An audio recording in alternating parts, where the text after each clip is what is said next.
Michael Jackson ఈ పేరుకు ఇంకా క్రేజ్ తగ్గలేదని వరల్డ్ వైడ్గా అతని ఫ్యాన్స్ నిరూపిస్తున్నారు. బయోపిక్కు భారీ వసూళ్లు కురిపిస్తున్నారు. ఇండియాలోనూ జాక్సన్ క్రేజ్ పీక్స్లో ఉంది. అందుకే మైకేల్ మేనియా కంటిన్యూ అవుతోంది. హాలీవుడ్ మూవీ ఇండియాలో సూపర్ హిట్ దిశగా పరుగులు తీస్తోంది.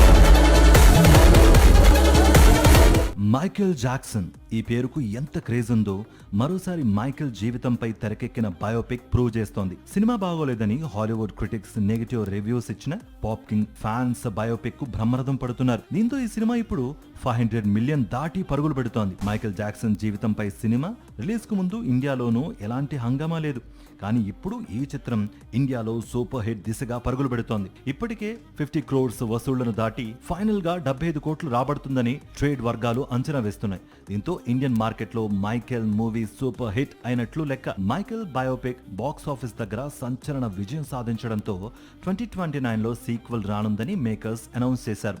సీక్వెల్ లో మరోసారి జాఫర్ జాక్సన్ కీలక పాత్రలో నటించనున్నాడు. రెండో భాగంలో పాప్ కింగ్ కెరియర్ లో బిగ్గెస్ట్ హిట్స్ లో ఒకటైన స్మూత్ క్రిమినల్ సాంగ్ కు స్టెప్ వేసేందుకు ఆసక్తికరంగా ఎదురుచూస్తున్నట్టుగా తెలిపాడు. సాక్షి టీవీ ప్రసారాలను నిలిపివేయటం చట్టరీత్యా నేరం. సాక్షి టీవీ ప్రసారాల కోసం మీ స్థానిక కేబుల్ ఆపరేటర్ను వెంటనే సంప్రదించండి. DTH లో ఇంటర్నెట్ లో కూడా సాక్షి టీవీ ప్రసారాలను వీక్షించవచ్చు.